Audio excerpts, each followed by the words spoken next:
Hello and good morning. Welcome back. If you're just tuning in, you're watching us, Yasmin and Zamel, and right now we're talking about some of the ethical issues as well as the roles of PR consultants. You know, because consultants can mean a lot in the corporate world, but we're focusing mainly on PR consultancy and how important is it in the corporate world. So I'd like to welcome. Let's say hello to Mr. Syed Idid, the Chief Engagement Officer of Media Bond. Media Bonds. Remember, thank you very much for joining us. Good morning. Yes. Assalamualaikum. Thank you for having me on. Well, it's our pleasure. Yes, I think this is the first time we have this topic talking specifically about PR consultancy and discussing the roles and the ethics. I think that is more specific about it. Maybe you can share with us, in a nutshell, the role of a PR consultant. What does it entail? I think if we go on a broader basis where the word consultants come in, we are basically third-party experts, so to say, in our respective field. As you said correctly, Zamin, there are a lot of consultants, from branding consultants, marketing consultants, sales consultants, legal consultants. So based on this terminology, consultants, where PR comes in, our role specifically, I think the main role is to assist clients in getting the right perception and the right message out there to their stakeholders via the help of you guys, the media, and how that is crafted and how it's presented. I think that is where the fundamentals come in, where for PR consultants are concerned.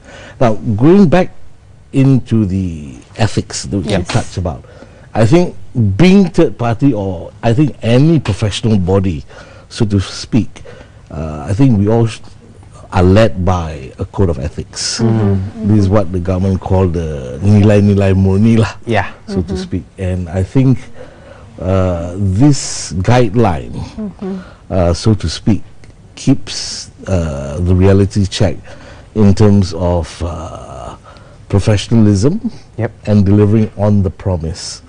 Now, of course, going further, PR consultants seem to have a bad rap outside.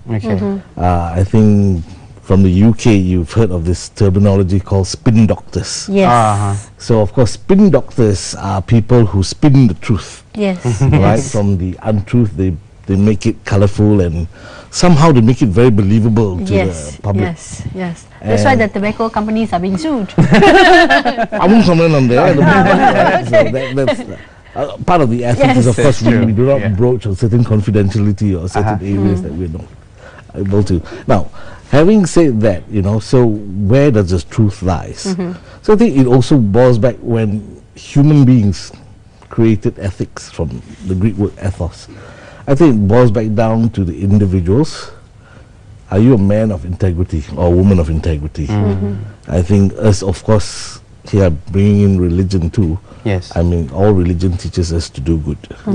So I think ethics is very, very important in the daily conduct of any business person. You know, because what you're giving out to the recipient, or we call it consumer, is it something that is worthy? Is it something that is useful? Is it something that benefits them, and really something that what they've paid for really warrants what we've paid?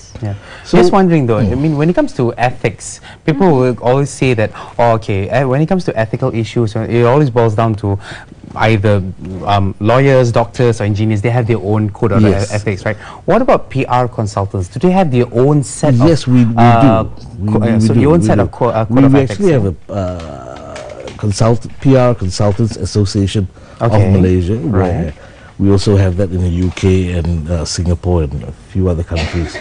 Now, of course, all of us are guided by a very broad guideline in terms of ethics. I think one of the key things is confidentiality, no handling of conflicting accounts. For example, if you're handling a petroleum company A, you can't manage the PR of petroleum company B, because you would be afraid that conflict of interest. And information leak and things like that. So it's because of competition.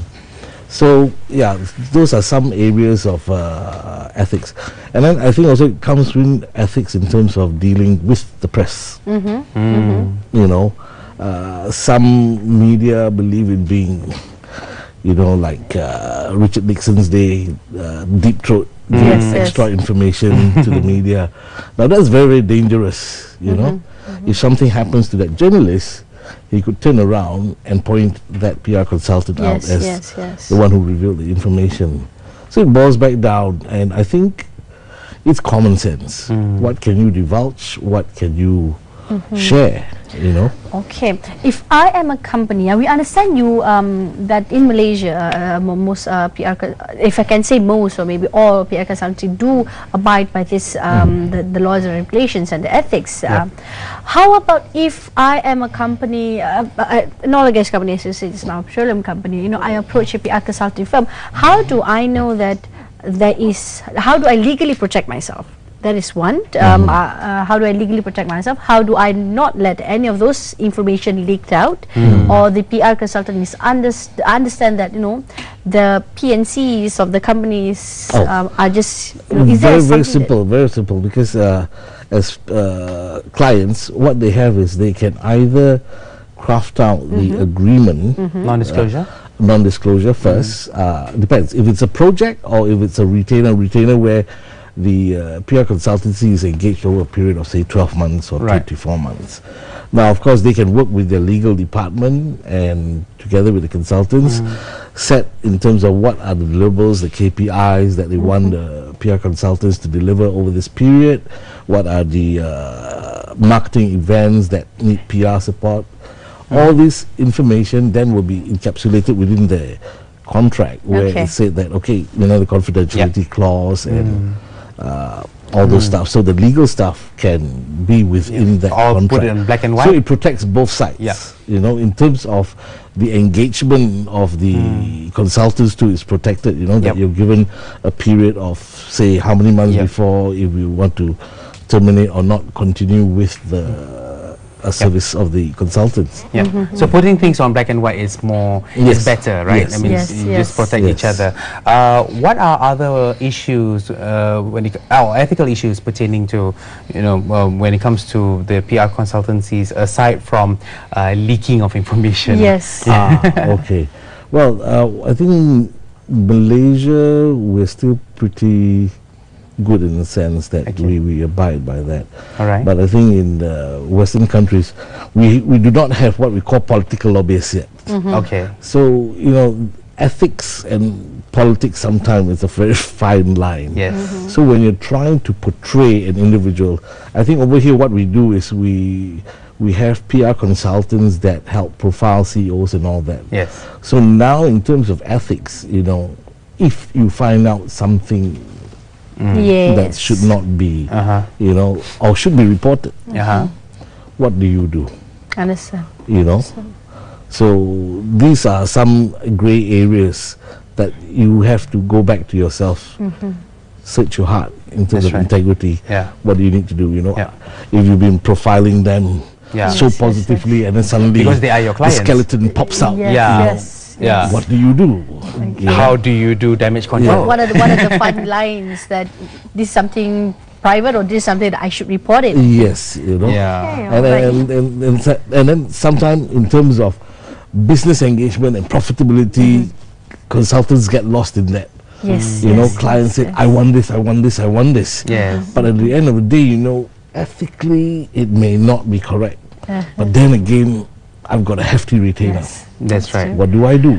So profit? It's or pristine truth. Or conscience. Pristine truth. I like what you said. We really hope that we can have you again to talk about this. We are really short of time. Thank you very much. Thank you so much. It's been a pleasure. Something that is very interesting. And it's like peeking through into the lives of PR consultants. Okay guys, stay tuned. We have another topic of this kids cooking class, so stay tuned for that. And we are followed by Strawberry Cinta, the latest film.